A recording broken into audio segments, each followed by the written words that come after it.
नमस्कार। आज हम एक ऐसे मुद्दे की तह तक जा रहे हैं जो काफ़ी आप कह सकते हैं उलझा हुआ है और परेशान करने वाला भी। थाईलैंड और कंबोडिया के बीच का जो हालिया सीमा संघर्ष है और इसका सीमा पार चल रहे ये जो बड़े-बड़े साइबर स्कैम रैकेट हैं, इनसे क्या लेना देना है? बिल्कुल। हमारे पास कई तरह के स्रोत हैं, मतलब न्यूज़ रिपोर्ट्स हैं, मानवाधिकार संगठनों की रिपोर्ट्स हैं, कुछ रीजनल एनालिसिस भी हैं। हाँ।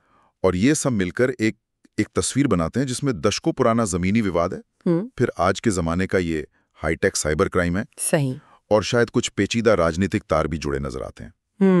बिल्कुल। तो आज कोशिश यही रहेगी कि इन सारे स्रोतों से जो जरूरी बातें हैं वो निकालें और समझें कि कैसे एक जमीन की लड़ाई अब साइबर दुनिया के इन गोरख धंधों से जुड़ गई है।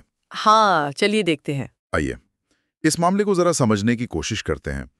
तो शुरुआत करते हैं हाल की घटनाओं से। जो खबरें आईं, प्रे विहार मंदिर के पास थाई और कंबोडियाई सैनिकों में हिंसक झड़पें हुईं। हाँ। और कहा जा रहा है कि इसमें 30 से ज्यादा जानें गईं और हजारों लोगों को अपना घर छोड़ना पड़ा। हाँ, और ये समझना जरूरी है कि ये मंदिर का मसला कोई आज का नहीं है। ये तो 100 साल से भी ज्यादा पुराना है। अच्छा। 1962 में इंटरनेशनल कोर्ट ने मंदिर कंबोडिया को दे दिया था, पर तनाव वो बना ही रहा। तो ये जो ताज़ा झड़पें हैं, ये उसी पुरानी कहानी का एक नया और दुखद चैप्टर है। लेकिन दिलचस्प बात यह है, और जो हमारे स्रोतों में सामने आ रही है, कि कहानी सिर्फ इतिहास या राष्ट्रवाद की नहीं है। नहीं। रिपोर्ट्स इशारा कर रही हैं कि सीमा के पास बड़े बड़े साइबर स्कैम सेंटर चल रहे हैं और शायद उनका भी इस ताज़ा तनाव में कोई रोल है।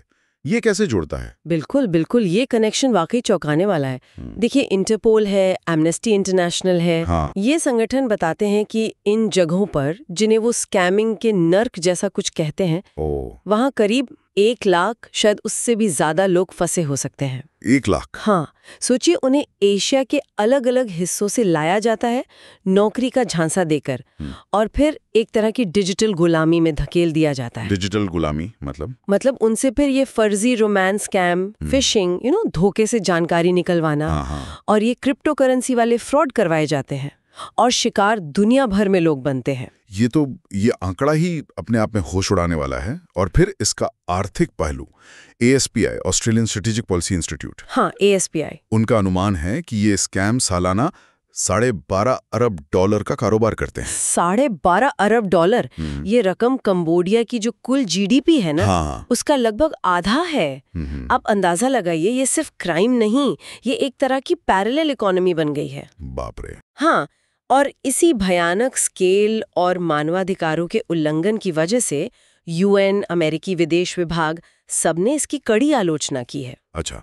अमेरिका ने तो पिछले साल 2023 में कंबोडिया के एक सेनेटर पर इन कैंपों से कथित लिंक के चलते पाबंदियां भी लगा दी थीं। अच्छा, तो थाईलैंड इस पर क्या कर रहा है? जाहिर है उनके लिए तो ये सीधी चुनौती है। थाईलैंड ने काफी सख्त रुख अपनाया है। उन्होंने कंबोडिया के कुछ इलाकों की बिजली और इंटरनेट सप्लाई काटने तक की धमकी दी, ताकि इन स्कैम सेंटर्स पर दबाव बने। इससे जाहिर है डिप्लोमेटिक टेंशन भी बढ़ी है दोनों देशों में।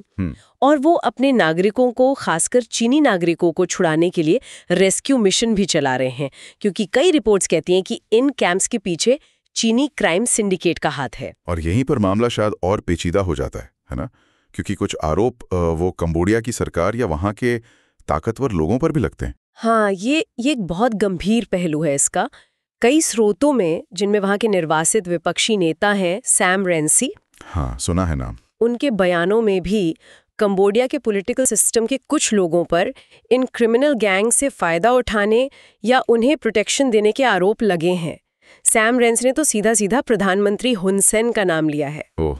SP के रिपोर्ट भी कुछ ऐसी ही बात करती है। हाँ, SP भी कहती है कि कंबोडियाई व्यवस्था के भीतर कुछ तत्व शायद इन गतिविधियों को या तो चलने दे रहे हैं या उनसे इनडायरेक्टली फायदा उठा रहे हैं। देखिए, यहाँ ये साफ करना बहुत जरूरी है, जैसा हम हमेशा करते हैं, कि ये सब बातें हमें अलग अलग स्रोतों से पता चली हैं।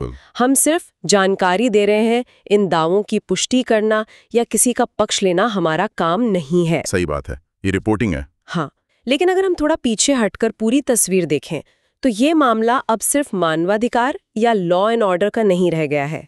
ये अब एक रीजनल सिक्योरिटी, क्षेत्रीय सुरक्षा का सवाल बन गया है।